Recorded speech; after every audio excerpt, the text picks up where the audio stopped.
Hello there guys and welcome back to my YouTube channel and welcome to another video. I hope you guys are doing well today. Sorry there hasn't been any video so far this week, and I told you in the last video that there will be no preview, live watch along and the match reaction for the Chelsea versus Liverpool game because that is off. So yeah, and before that I totally forgot to do the Premier prediction, so I do apologize. But that's why in this video, I'm going to tell you guys what my predictions are, and I'm going to tell you how many points I've got. So that's what I'm going to do in this video. And also there's an international break, and that's so the Premier League and the rest of the league gets 2 weeks of rest before the next game starts in October the 1st, which starts for the league. So yeah, looking forward to that one. And of course, the reason why I'm doing this video today is that tomorrow is a bank holiday, and it's also the Queen's funeral. So that's why I decided to cancel and not do this video tomorrow or on Tuesday because of the Queen's funeral. So that's why I'm going to do this very quickly today, post the video today, and that will basically be it. So yeah, that's what I'm going to do in today's video. So if you guys think that that I should be making videos this week, let me know in the comments down below. If not, then I'll totally hear it. But if you do, tell me what you want me to upload and talk about, then I'll definitely do that. So it's your choice. Let me know in the comments down below. So yeah, before we get started, if you guys haven't already, if you are new, hit the subscribe button below. Smash a like if you enjoyed this video. Make sure you hit the bell notification so that you never miss any of my content, and make sure you share this video to everybody so that they are welcome to come to my channel and talk about anything they want to talk about in football. So yeah, make sure you guys do that. So without further ado, let's start reviewing what happened this week on match day 8. All right, so first of all, give me a moment, guys, while I just quickly find the mouse. Okay, yeah.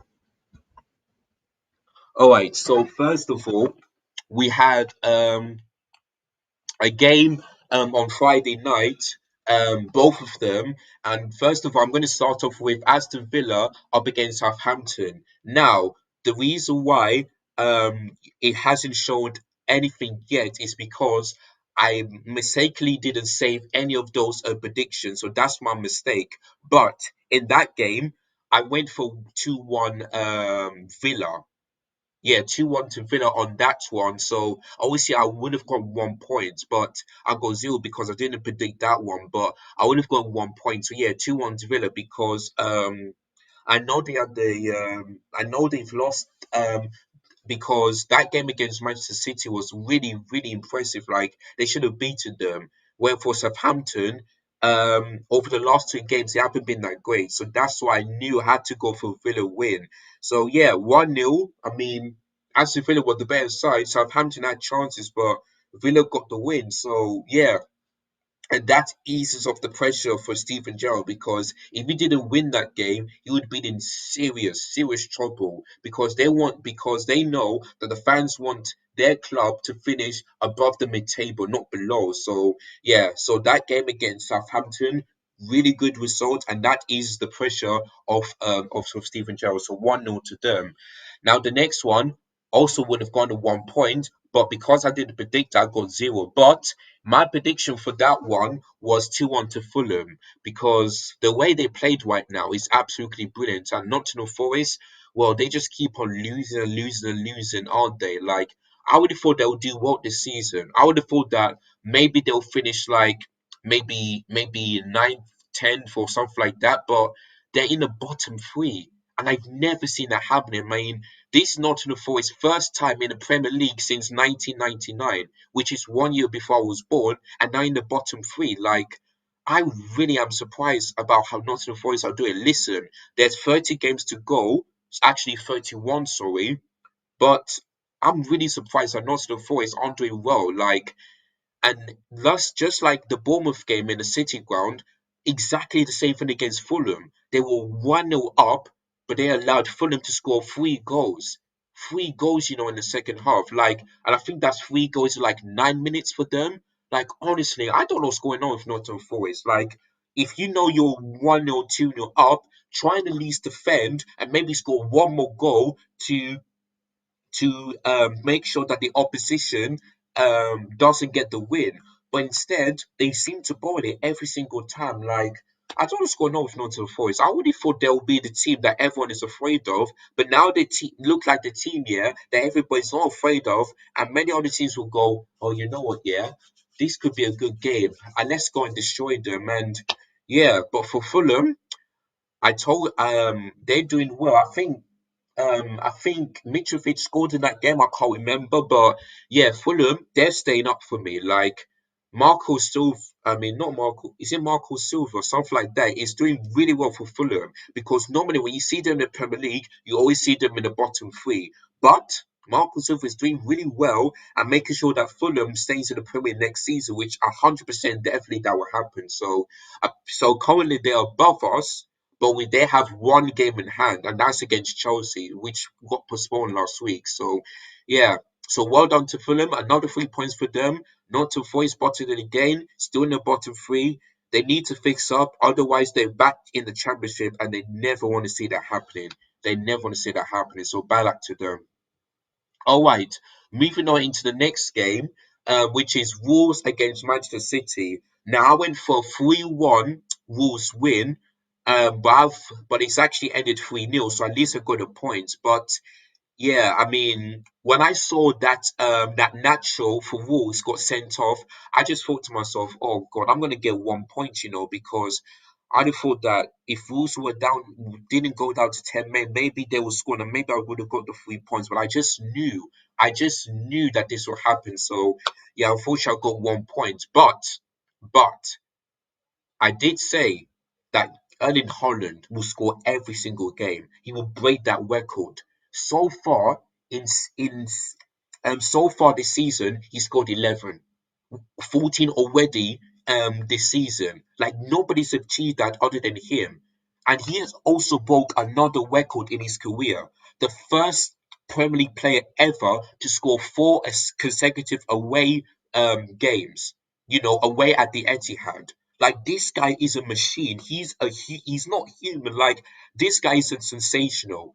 I feel like he could be one of the best strikers in Premier League history. Like he could be better than Shearer, he could be better than Wayne Rooney, he could be better than Thierry Henry, Didier Drogba, Sergio Aguero, Harry Kane. He could be the best. He's so far clear of Kane and any other striker this season. So, but the only way to break the all-time Premier League record is to score 34 or more. Like if he scores like maybe 35 or 36, that breaks the record. But if he doesn't, well, it still at least gets the golden boot. But I did tell you that this guy will score every single game, whether it's a home or away. He's gonna get that golden boot. He will make Man City win the title, maybe the Champions League, maybe, and also maybe the FA Cup or the Carabao Cup. He will do that, and maybe it's not because of him. It's because the player as well and the manager as well. But it's mostly because of him. So Erling Haaland, well done. And Jack Grealish, the man everyone called him a flop. Guess what? First minute into the game, he already scored. And he's looking like that could be his best performance because every fan criticized him, even me. But now it looks like that game against Wolves, he proved everyone wrong. He got the goal and he got the assist. So the question is, can Jack Grealish keep this up so that nobody can criticize him? We shall wait and see. But yeah, well done to him. And I think it was Phil Foden. Yeah, and the first goal, when Kevin De Bruyne Phil Foden did the back heel, feed the ball to De Bruyne, and Jack Grealish scored the first goal. In the same situation to the third goal, where Erling Haaland was trying to look for somebody. He noticed that Kevin De Bruyne was running, back pass to Kevin De Bruyne, feed the ball to Foden, and then Foden scored. Like the first goal and the third goal is similar. So that's why I knew that Man City will get the win, but I went for 3-1. So I only got 1 point. But yeah, Man City on fire, still unbeaten. You know, like, can anybody stop Man City this season, and especially Erling Haaland? Because for me, it's going to be difficult. It's really going to be difficult unless you got the best defense. That's the only way you can stop them. But I feel for Man City and for Erling Haaland this season, I fear for that team. And maybe some other teams as well, but it's mostly Manchester City. Simple as that. So yeah, 3-1 to them. All right. The next one, yeah, I really should have predicted a draw I've because Bournemouth so far the Gary O'Neill is doing really well, so that's why I should have went for a draw. But I actually went for 1-0 Newcastle win, so I get 0 points on that one. So, but to be honest with you, Newcastle had so many chances in that game, but they've managed to score one goal. Like, if you don't take your chances, they will punish you. The opposition will punish you. And that's what Bournemouth did. Because they scored the first goal to make it 1-0, and then Bournemouth scored a penalty from Isaac, and that how it ended. But Newcastle should have got that win. They really should have got that win. So that's why I could have gone. That's why I could have get um. That's why I could have gone 1 point. So I actually got zero because I would have thought that Newcastle would get that win. But yeah, Bournemouth still unbeaten under Gary O'Neill. Like, could it be like the permanent manager for Bournemouth? We shall wait and see. But so far, two draws and a win. Like that is 3 plus 2, yeah, 3 plus, that is 5 points out of 9, which is not bad. Not bad. So yeah. Am I right? Hold on. Let me count, let me figure this out. So 3 plus 1, yeah, it's 5 points out of 9, which is not bad for Gary O'Neill. And yeah, we'll just see what happens for Bournemouth. If they can keep this up, maybe they could be the team that can definitely stay in the Premier League next season, but we shall wait and see. So yeah, one nil is my prediction, but I got zero, so it ended at 1-1 to both of them. All right, moving on into the next one, Tottenham Hotspur against Leicester City. Now, I predicted a 3-1 Tottenham win, and to I didn't expect to be a loss of goals, I really didn't. But yeah, 3-1 to Tottenham. Like, when it was 2-2 at half time, I thought to myself, boy, could Tottenham pull it again like they did against Sporting? But no, I'll talk about the second half. But the first half, um of course, Leicester City got a penalty 5 minutes into the game. Luis saved the Yui Tillerman's first one, but both legs were out. Was outside of the line, so he had to be retaken. Luis still went the right way, but he couldn't manage to keep that out, and Yui Tillemans scored a goal. But then Leicester City, for corners, like, they simply cannot defend. This is the 25th time, yeah, that they've conceded. They conceded from corners, like left, right, and centre. Like, I don't know what's going on with Leicester City. Like, why can't they just defend from corner set pieces? They just can't. They can't. So that one still continued, and Harry Kane scored, and then the second goal, Leicester City gave the ball away, and then Eric Dyer, who was scored a goal, and he thought to himself, "This is the goal, yeah, that that I'm happy that I'm in the England squad." So yeah, Dyer is doing well this season. Like, he has been really doing well, and he deserves to be in a call up. So yeah, well done to Dyer on that one. And then James Maddison, 2 minutes before half time, scored an equalizer to make it 2-2. And then you thought to yourself, can Leicester get that first win? But the answer is no, because in the 47th minute, Leicester City player, I forgot who it was. I think it was some maybe, oh, who's that player again? It wasn't. I think it was Kelechi or something, Kelechi Iheanacho or something like that. He gave the ball. No, sorry, it was Wilfred Ndidi. Yes, Wilfred Ndidi gave the ball away, and then Harry Kane fed the ball to Bentancur, and then Bentancur scored. Like, yeah, that cost Leicester City really badly. But then there was still plenty of time for Leicester City to win the game, but they were, but when Antonio Conte made those substitutions, bringing on Son, I just knew that Leicester City would be in so much trouble, so much trouble. And guess what? Son Heung-min, who hasn't started the game, comes off the bench to score a hat trick in 13 minutes. 13 minutes. The first goal was absolutely sublime.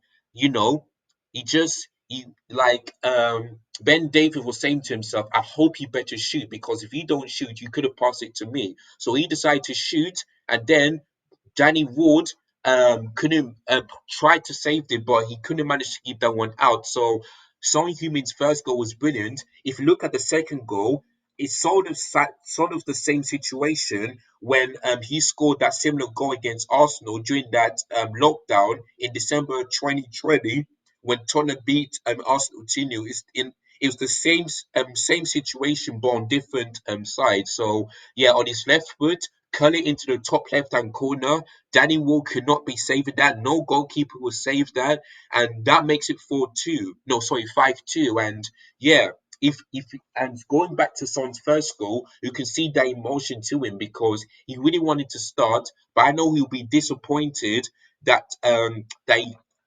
whenever he starts, he doesn't score and gets an assist and be criticizing the fans, and fans criticize him. But you can tell that when he scored that goal, you can tell that he feels emotional and he wants the fans to back him and applaud to him, and that's what they did. So yeah, well done to Son, and that will do good for his confidence. So the big question is, could Antonio Conte keep that same situation every single game, like bench Sean and then maybe bring him on as a sub in the second half? We shall wait and see.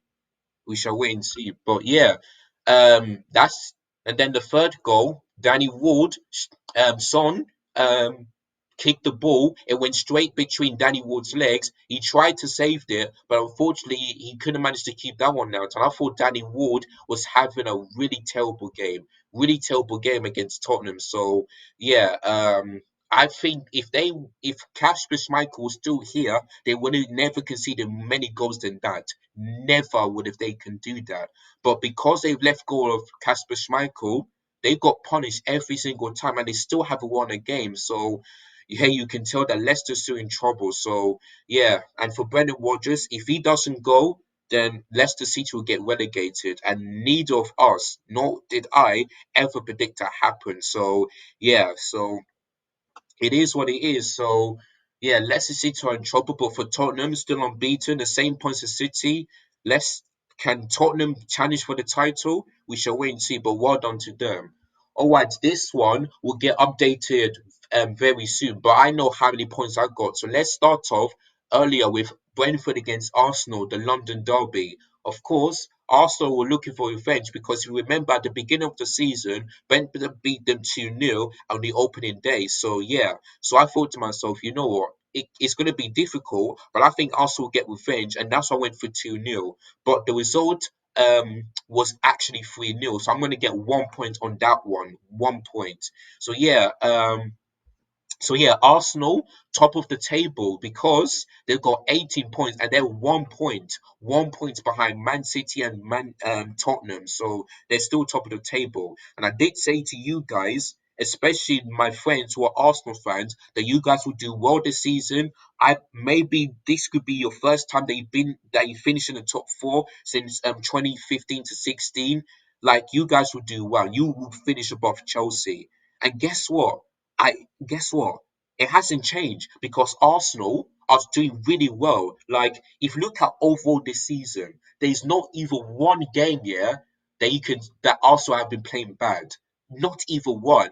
Even that defeat against Manchester United, even though they've lost, they still were the better side. They had better chances, but they can't manage to score. So that's why Man United beat them. And also, Mikel Arteta's substitutions were a bit something like that. But all of the games so far, Arsenal really impressed me, and that's why I told you guys that Arsenal need to be taken seriously. We seriously cannot laugh at them. They're playing better football. They're top of the league, which I don't think they'll win it, but for me, they'll finish in the top four. But if they actually bottled it, bro, I don't know what's going to go on. But for me, Arsenal will finish in the top four 100%. So they impressed me.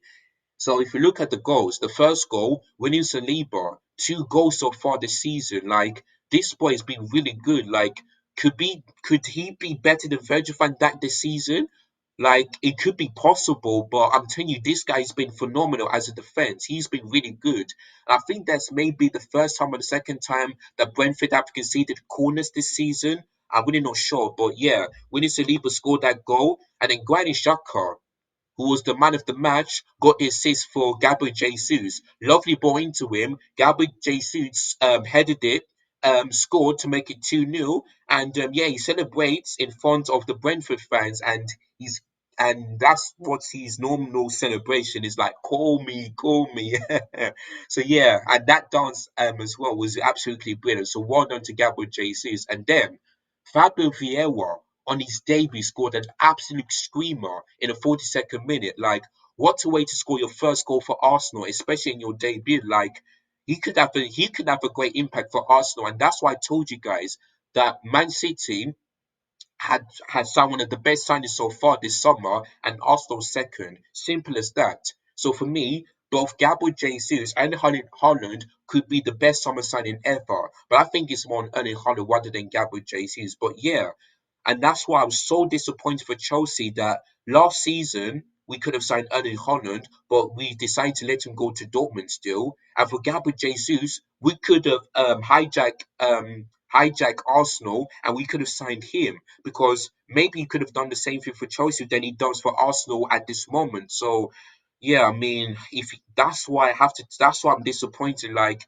if you really want to sign this player, make sure you do it quick. Don't take too long because there'll be many other teams here that can steal him from you, and that's exactly what happened. So I'm disappointed that Chelsea could have signed Gabriel Jesus and this season and Holland last season. I'm disappointed, but yeah, Gabriel Jesus, I'm telling you, in the last 5 months here, only Kev De Bruyne has more goal contributions than Gabriel Jesus. Kev De Bruyne 16 and Kevin De Bruyne 16 and Gabriel Jesus 13 already. Like like this guy's been phenomenal for Arsenal. He has made an absolute impact. He has been Arsenal's best summer signing ever, and I know he'll continue like this from now to the end of the season. Well done to Gabriel Jesus, well done to Arsenal. But for Brentford, their first loss at home, so yeah, but I believe they'll still do well this season.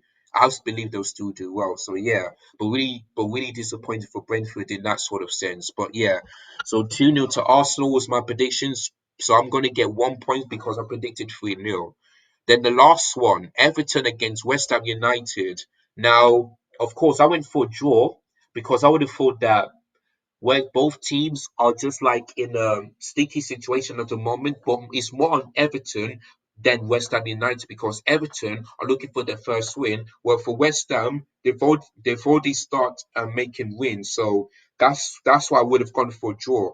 But I'm gonna get 0 points because it was 1-0 to Everton, and well done to Everton and well done to Lampard because Everton got their first win of the season, their first ever win. So well done to them, but they're still bottom of the table. But their first win, no, actually, they're not. Actually, no, they're not. Or are they? I'm really not sure. But either way, they got their first win. That's all. Then that's all the Everton fans can be happy. The great question is, can Everton keep this up? Because you know that this will be the first time since the Premier League has started that Everton have been relegated, and that has never happened before. Never happened. So yeah, both teams had chances, but but Everton scored in the 52nd minute. Alex Iwobi, the provider, and Neil Maupay, the finisher, and that finish from Neil Maupay was absolutely superb. And what a way to score your first goal for your new club, Everton. So yeah. So for West Ham, it's back to losses, and it's also back to the fact that every time they lose, that they don't score. So this is another time. So yeah, so well done to Everton, bad luck to West Ham. So yeah, so well done. So yeah, that's all I've got to say on that one. So hopefully Lampard and Everton can keep the same performance and keep on getting results because if they keep on losing after winning their first game, they're in serious trouble for me. Serious trouble. So they need to fix that. But that'll give the fans confidence and that'll give the manager confidence since they got the win against West Ham early on today. So well done to them. All right, guys. So I'm gonna count you how many points I got overall. So I've got 1 point for this one point for this one, which is two, another one which is three, 0 points, and then 4 points, five. So far got 5 points out of six. Let me just have a look. One, two, three, four, five. Yeah, I've got 5 points, which is not bad, but it's not really that great, to be honest with you. It's not really that great. And, you know, yeah, so 5 points isn't that bad, but hopefully after the international break, hopefully I'll improve that. Hopefully I'll get at least more than 11 points because that's my overall target is to beat 11 points and get more than that. And also to make sure from now to the end of the season to get 30 points overall, and that would be absolutely great. So yeah, so that is the end of this reviewing this week's predictions. Also, the three other games, the Brighton versus Crystal Palace game is off, and Man United versus Leeds game is off, and Chelsea versus Liverpool game is also off. Now the Brighton versus Crystal Palace game, I do get why they had to cancel that because before the Queen died, there was a war strike that's um was supposed to happen on the 17th of September, which was yesterday, but but so now I've heard the news that since the Queen died, there's no war strike, but it's already too late for that one. So I do get that why that game had to be cancelled. But the Man United versus Leeds game, I don't know why that's postponed. Like that game is based in Manchester. It's not in London. That game is in Manchester. So I don't get why that's cancelled. And also the Chelsea versus Liverpool game, I don't get why that's cancelled because Brentford versus Arsenal game was supposed to be off today, but but 3 days ago they decided to leave it on. Like I just don't get it. Why are these things just getting me so confused? I really don't get it. Like I believe that the games last week should have been still on, and so does this week. Like I don't get it. Like, is it the fact that Brentford Community Stadium has less fans than the one at Stamford Bridge? Like, it doesn't make any sense. It really don't. So yeah, so Chelsea have got two games in hand, Fulham away and Liverpool at home. So it's going to be interesting how many games Chelsea are going to be playing in October. So yeah, I'm really fuming on those things, but hopefully those games will be played, and yeah, we'll just see what happens. But yeah, so those are the three games cancelled. So yeah, and that will get the fans fuming, of course. So we're just gonna have to wait and see. So that is it.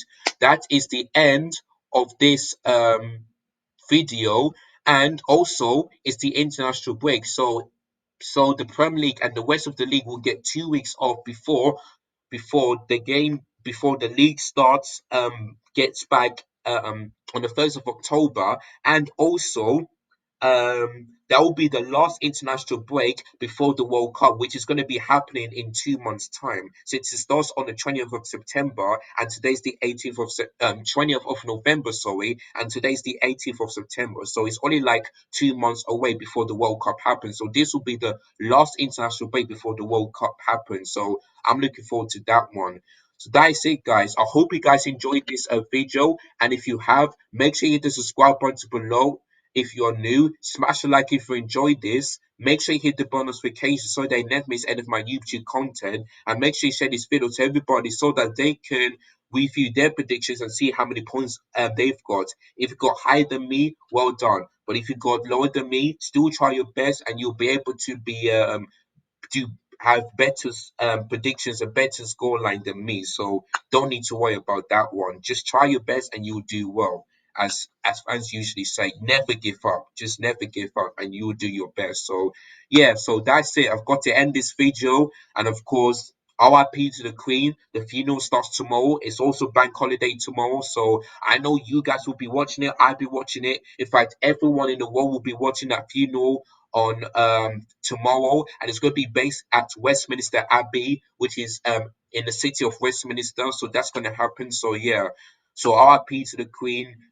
Condolences to the royal family, everybody who knew her, and yeah, it's going to be really heartbreaking to see her lying in the coffin, and people digging it up.